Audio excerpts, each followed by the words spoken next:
Hola a todas y todos, soy Fabrizio Lorusso, aquí en el canal del amigo Jesús Escobar para el Trotamundos Político video columna de esta semana que pues, la titulé Estar en la mesa o en el menú de Donald Tony Soprano.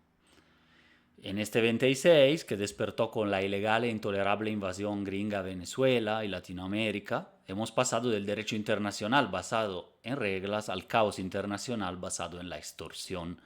Seguimos como mundo a la merced de un bando ultra de colaboracionistas y aparatos sedientos de guerras, incrustados dentro de una banda gangsteril en manos del capo Donald, emulación senil del mafioso Tony Soprano de la famosa serie de televisión. Si no la han visto, la recomiendo. Muy larga, pero muy, muy buena. De las mejores de la historia, Los Sopranos.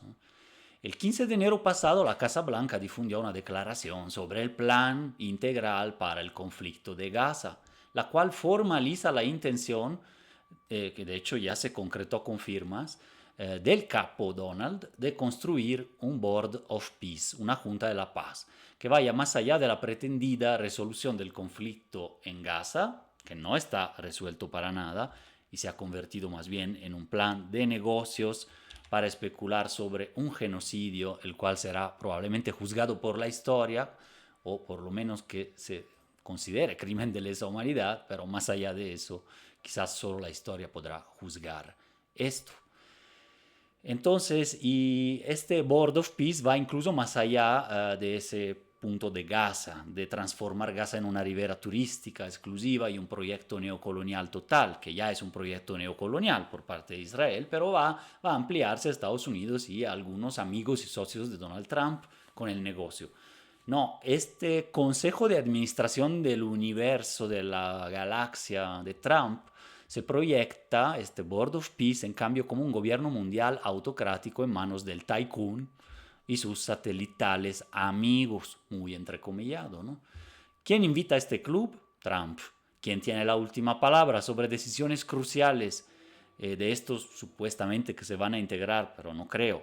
Ojalá que no. 60 países. ¿Quién decide? Trump. ¿Y cuánto cuesta? La membresía premium, al estilo de las redes sociales que le gustan al presidente de Estados Unidos, cuesta tan solo $1.000 millones. Milei parece que va a estar en este board permanente.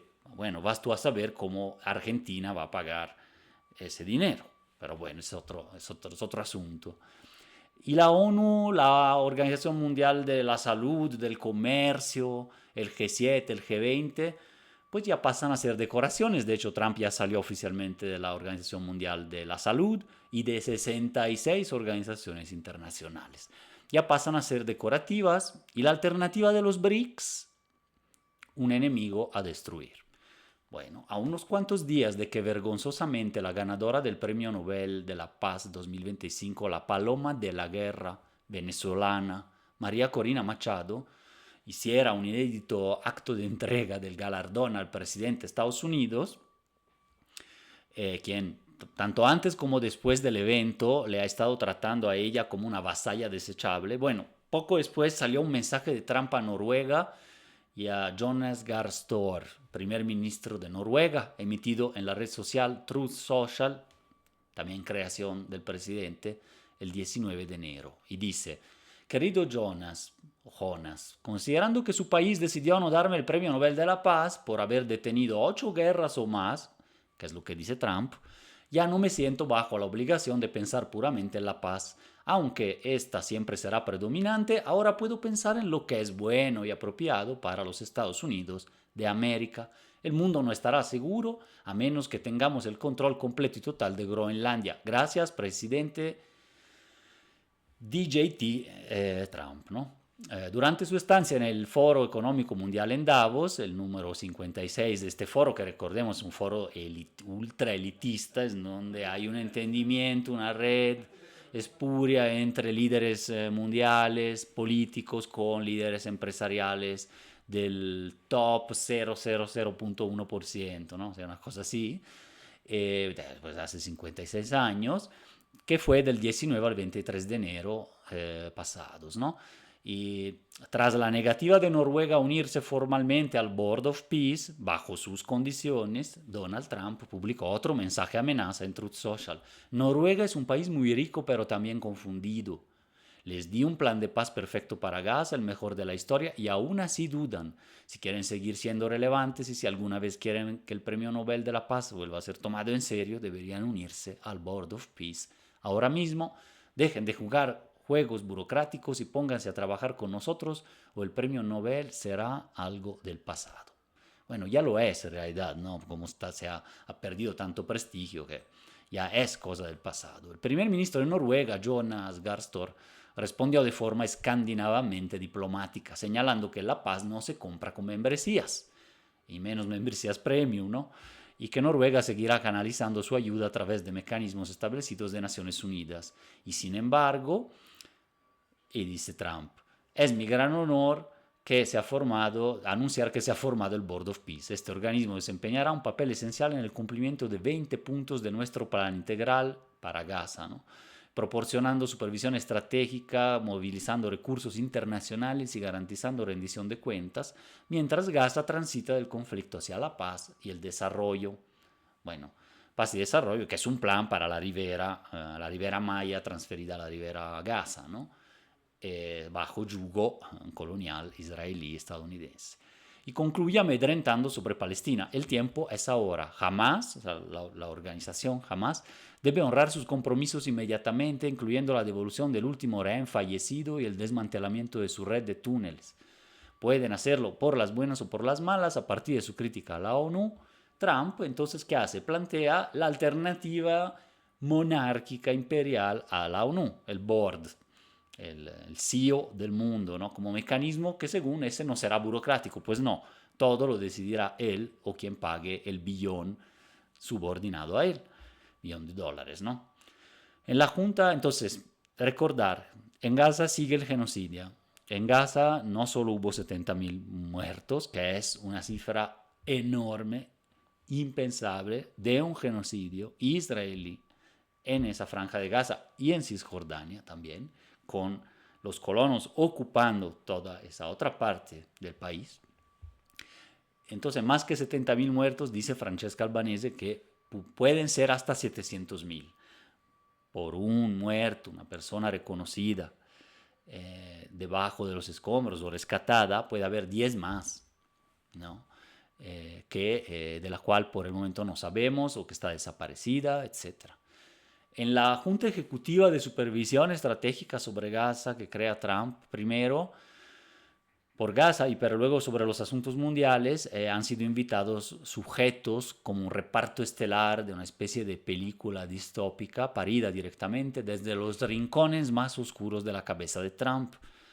Marco Rubio, secretario de Estado, Jared Kushner, asesor senior y yerno del jefe de jefes, Steve Witkoff como enviado especial, Tony Blair, primer ministro del Reino Unido, que es el de las armas de destrucción masiva, la guerra en Irak, la amistad con George Bush hijo, etcétera, etcétera. El de la tercera vía, de la socialdemocracia neoliberal radical, de cuño anglosajón, etcétera. Ajay Banga, presidente del Banco Mundial.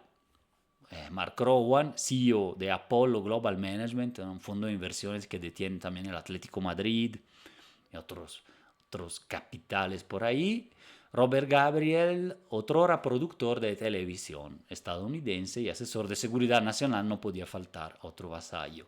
En la Junta Ejecutiva de Gaza, o sea, que implementa en el terreno este plan doblemente genocida, Hakan Fidan, ministro de Exteriores de Turquía, Ali Al-Tawadi, diplomático de Qatar, el general Assad Rashad, director de inteligencia de Egipto, Rema Al-Hashimi, ministra de Cooperación de Emiratos Árabes Unidos, Sigrid Kaag, coordinadora humanitaria de la ONU, probablemente recuperada in extremis, y debe ser amiga de Trump, y de los demás afortunados países o líderes que fueron invitados en esta primera hora, al parecer aceptaron Argentina con Javier Milei, la Turquía de Erdogan, el Egipto de Al-Sisi, Paraguay de Santiago Peña y la Hungría de Víctor Orbán. El primer ministro de Canadá, Mark Carney, por su lado, aunque también fue invitado, está en duda. Dice que podría ser un miembro rotativo temporal, pero no pagar la cuota. con un enfoque pragmático, pero crítico, que ahora vamos a ver, porque en Davos dio un discurso bastante que pasará bastante a la historia. Nada de derecho de piso para opinar, entonces dicen, no, la cuota no, rotativos. Aún así, a mí se me hace insultante la misma propuesta de este board creada de esa forma. No es que no haya consensos globales, coordinaciones, etcétera, como los BRICS o como muchas otras, el G8, el G7, en su momento el G20, que son paralelos a la ONU, pero no se plantean sustituirla acusando a la ONU de ser inoperante, que también en parte lo es, o sea, es decir, también hay una crisis de la representatividad internacional y claro, de ese ficticio orden liberal supuestamente buena onda de las relaciones internacionales con un regreso total al realismo y al poder duro. Y eso llegó para quedarse, es independiente de figuras sociópatas, neonazis incrustados en el gobierno de Estados Unidos. Yo creo que esto llega realmente para un nuevo ordenamiento de las relaciones mundiales, ¿no? En Davos, Carney, el canadiense, dio un discurso histórico con tinte de doctrina geopolítica, ¿no? Que se llama Principios y Pragmatismo, un camino para Canadá. Sobre este nuevo orden, desorden global y también las críticas a las pretensiones de Trump, y dijo Mark Carney, ¿no? Los otros países, especialmente las potencias intermedias, que es una especie de doctrina de las potencias intermedias frente a China, Estados Unidos, en menor medida Rusia, tal vez, eventualmente otras emergentes medias como la India, Brasil, México, Canadá, por ejemplo, por mencionar algunas nada más, Turquía, etcétera, pues no son impotentes, tienen la capacidad de construir un nuevo orden que abarque nuestros valores como el respeto por derechos humanos, desarrollo sostenible, solidaridad, soberanía e integridad territorial de los distintos estados, ¿no? Entonces, mezclando algunos elementos del viejo mundo o del mundo del orden liberal, pero también con un pragmatismo y elementos de una visión de futuro, ¿no? De todos modos, una defensa de la soberanía, pero desde otro punto de vista de estas potencias intermedias y de una unión de intenciones y no del unilateralismo autodestructivo, ¿no? Y remató Carney con un llamado a la unión de las potencias intermedias, ¿no? Porque si no estamos en la mesa, en las relaciones internacionales estaremos en el menú. México y Sheinbaum, por suerte, no han sido invitados al board como tal. Pero de todos modos, que es un honor, ¿no? Pero de todos modos habrá que posicionarse y saber si estamos en la mesa, en la carta o en ambas respecto del vecino del norte. Pero en América Latina sí piensan adherirse El Salvador, República Dominicana, Panamá, Ecuador y Guyana, por entre otros. En duda queda Giorgia Meloni de Italia. En franco rechazo a esta propuesta, en cambio, está Francia. También Meloni rechazó, pero dudó y esperó, yendo a ver qué hacen los demás, como siempre. Pues sacó que hay una cláusula en la Constitución italiana que prohíbe estar en foros internacionales no paritarios, en donde no hay paridad de condiciones y que promueven de una u otra forma temas de guerra o armamentistas, ¿no? Entonces usó la Constitución italiana, que por suerte queda bastante conservada, creada después de la resistencia partisana al fascismo después de la Segunda Guerra Mundial y votada con referéndum popular en 1946. Todavía no está desmontada, pero bueno, ha sido usada un poco oportunísticamente, aunque justamente por la primera ministra italiana que así lo justificó. En cambio, Macron desde un principio, el francés, ha dicho que era un duro opositor del plan, ha llamado a la Unión Europea a utilizar retaliaciones como la bazooka comercial contra las amenazas de aranceles de Trump por el tema de Groenlandia y por las tropas que 8 países europeos, pocas decenas, enviaron a presidiar la isla. Y lanzó una indirecta a Trump por sus pretensiones de anexarla, claro, ¿no? Noruega, Suecia, Ucrania tampoco le entrarían, ¿no? En este despiste total y falta de unión geopolítica, recordemos que la Unión Europea no es un sujeto geopolítico, es un sujeto económico, pero bueno, Francia tomó la delantera y aún así, de manera escondida, personal, como siempre se hace en las relaciones internacionales y diplomáticas, Macron de hecho fue ventaneado por Trump, eso sí, que no se hace en las relaciones diplomáticas ni en las relaciones personales, Pero bueno, fue publicado por Trump un mensaje de Macron invitándolo al G7 en París, a un G7 paralelo, extraordinario, para, ¿cómo decir?, lijar ciertas asperezas, ¿no? Entonces fue como ridiculizado por Trump, aunque el mensaje de Macron era todavía relativamente digno. El mensaje que fue indigno es el de Mark Rutte, el secretario general de la OTAN, la Alianza Atlántica Militar, que es un súper fan de Trump, un vasallo, un súbdito monárquico de Trump. Entonces, bueno, elogios por lo que está haciendo en Siria, elogios a Trump, todo ventaneado y publicado en la red de Trump. Es decir, estas son situaciones que también deben de pasar a la historia y recordarnos de esos nombres. Entonces, las tropas enviadas por estos países han provocado estas reacciones y sin embargo al final el tema de Groenlandia va caminando por otro camino. Trump de alguna forma, quizás por esto, quizás porque ya se percibe cómo se está deteriorando aún más la posición de Estados Unidos en el consenso global, en las relaciones, en su poder blando que había más o menos mantenido hasta cierto punto, que ahora está desbaratado, ¿no? El consenso pues, que hay en torno a esa hegemonía decadente. Bueno, quizás por eso también reculó al final, ¿no? O sea, tuvo que cambiar un parte sus decisiones y en parte la narrativa. También han sido invitados, y es curioso, la Rusia de Putin, la China de Xi, la Bielorrusia de Lukashenko, ¿no? Pero quedan semicongelados, ¿no? En espera de la primavera, de futuros desarrollos de esta situación. Trump ha destacado cómo deben de sentarse a su lado quienes tengan poder real, unirse por las buenas o por las malas, ha repetido el capo de los extorsionadores. Y después de exponer públicamente mensajes privados del presidente francés que lo invitaba a reunirse en París, ¿no? Ha amenazado al mismo Macron con más tarifas del 200% sobre vinos y champaña. Eso también ya no sucedió por el momento, pero vamos a ver. Este Davos 26 cierra con un incendio literal y metafóricamente. El fuego obligó a una evacuación final del foro en la tarde del miércoles de esos días, ¿no? Y fuego retórico ha atizado el presidente estadounidense sobre la Suiza de las élites globales. Davos está ahí en Suiza.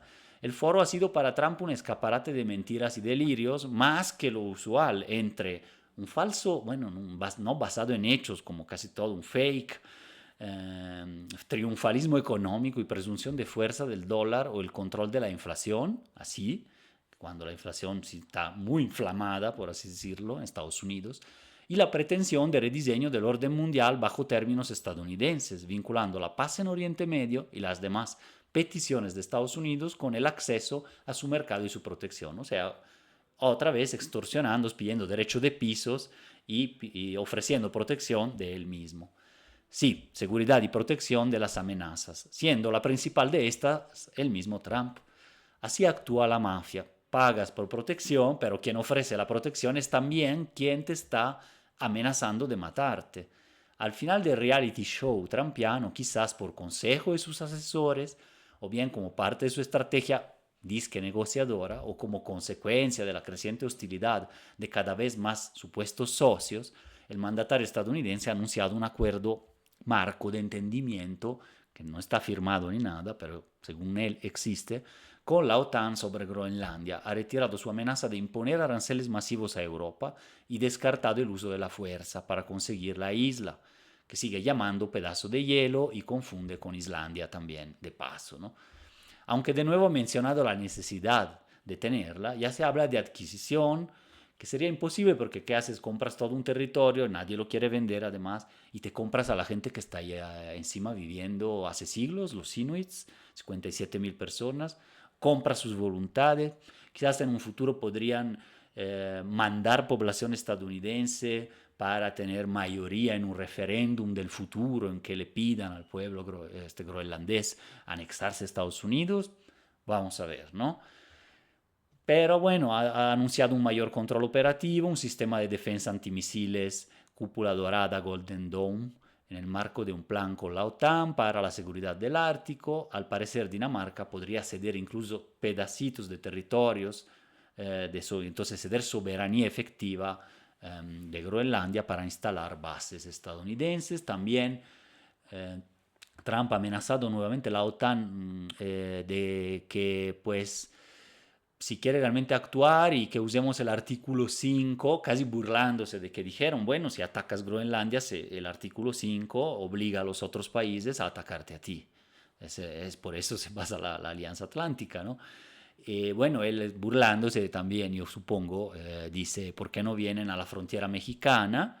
Entonces, que vengan tropas portuguesas, holandesas, inglesas, italianas, lituanas, y por qué no turcas, a proteger a Estados Unidos de la invasión de migrantes entendida como acto de guerra, porque recordemos que él está tratando como enemigos de guerra a los migrantes y a los supuestos narcoterroristas, narcotraficantes, según el momento de cómo se llamen, ¿no? Entonces, con esa doctrina, pues tú puedes atacar Venezuela, puedes pedirle a la OTAN que mande tropas ahí a estacionarse frente a la valla de Tijuana en San Diego, en Laredo y donde tú digas, ¿no? Entonces estamos realmente no solo ante un desquicio, sino incluso una nueva clase política ahí en Estados Unidos que podría haber llegado efectivamente para quedarse y desmantelar esto. Ahora, parte importante del discurso de Carney, por un lado, ya para cerrar con dos puntitos más de todo esto, fue desvelar, revelar también, develar, perdón, el fin del orden basado en reglas y su hipocresía del pasado. El orden liberal, neoliberal del último medio siglo, un poco más, tal vez 80 años después de la guerra, pues se basaba en una especie de consenso, pero también en una mentira colectiva, esa mentira del libre comercio, la integración, que nunca ha existido el libre comercio como tal, no ha existido una baja de ciertas tarifas, ciertas reglas, etcétera, pero Estados Unidos y otros se han portado como han querido, pero por lo menos se podía apelar a ciertos temas, ¿no? La normatividad internacional, los derechos humanos, cierto principio de la democracia.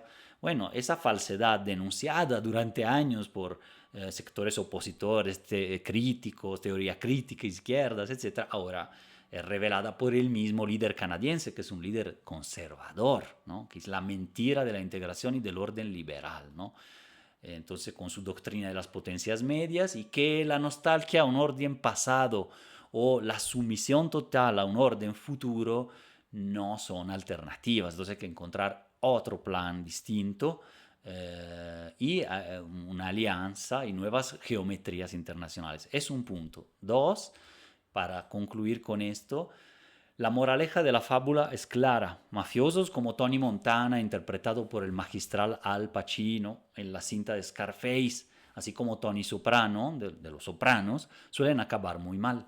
Y solo son legendarios porque son productos de la mayor industria cinematográfica de la historia. En la Realpolitik y en la historia con H mayúscula, en cambio, personajes como Trump, su secuaz Peter Thiel, pro-nazi, el fundador de PayPal, o que es Peter Thiel, o Elon Musk, entre otros, se postulan realísticamente a ser recordados al lado de Hitler y Goebbels. Y atención, nota final sobre esto, no es tan descabellada la comparación, tanto es así que ya hemos mencionado como estuvo presente la mejor literatura estadounidense del siglo XX, distópica, de ciencia ficción, pero basada en una crítica política de la realidad de Philip K. Dick, ¿no? Con El hombre en el castillo, The Man in the High Castle, ¿no? Que también es una serie que recomiendo ver, en donde pues, los nazis ganan y los japoneses ganan la parte oriental, sí, oriental de Estados Unidos, los nazis la occidental y Estados Unidos se nazifica, ¿no? Entonces ahí vamos con esas escenas y series. Por otro lado, cuando esa política de muerte, la necropolítica, como le llama Mbembe, el camerunés, ¿no? Que acuñó este concepto de la necropolítica, ya no se aplica tan solo en Gaza, en América Latina, en Venezuela, en países considerados inferiores, colonizados y racializados, inferiorizados por Estados Unidos o por parte de su élite, no por todo el pueblo estadounidense claramente. Bueno, cuando eso empieza a suceder en sus fronteras, ya estamos frente a una escalada de esto. No es la primera vez que lo vemos, ¿no? Recordemos a George Floyd, justo durante el primer mandato de Trump, ¿no? Asesinado en la calle por policías que le quitaron pues la vida ahí, ¿no? Ahogándolo. Bueno, persona pues, negro y con policías blancos, eso es típico ahí, pero ahora estamos ante una escalada. Bandas de camisas negras equivalentes a la de Mussolini en Italia en los años 20 y 30, paramilitarizadas, contratadas después de una semana de práctica y de enviar su currículum del ICE, ¿no? Los antimigración, utilizada para ocupar desde fuerzas federales el estado de Minnesota, la ciudad de Minneapolis, entre otras que van a seguir, que está en preguerra civil, en cuarentena total, peor que la del COVID, en donde las personas de cualquier color en realidad están en peligro y en particular, claro, los que parezcan migrantes, aunque sean residentes permanentes, niños de 5 años, activistas, personas que tratan de proteger a la población que es vejada en sus propias casas, en las escuelas, en el trabajo, y es sacada de ahí sin orden judicial como tal, por el ICE. Bueno, eso es el fascismo, totalmente. No hay otra definición, llámalo neofascismo, como quieras, pero es lo más parecido a lo que hemos visto aplicar en Gaza, en Cisjordania, en los países del sur global y que ahora ya llega en el corazón del imperio decadente. Y entonces es muy, muy peligroso esto que está sucediendo ahí, al borde de la guerra civil tal vez, pero aunque no pase, pues no se entiende ni siquiera cuál es la misión de estos, ¿no? Porque no es que van a ganar algo, simplemente están amedrentando básicamente los estados y las ciudades demócratas, las de santuario, en donde la gente trabaja honestamente, ¿no? Claramente incluyendo a los migrantes, y entonces es particularmente grave. Entonces están aplicando la necropolítica, la política de muerte, dentro de su propio país. Muchísimas gracias por asistir y nos vemos en la siguiente.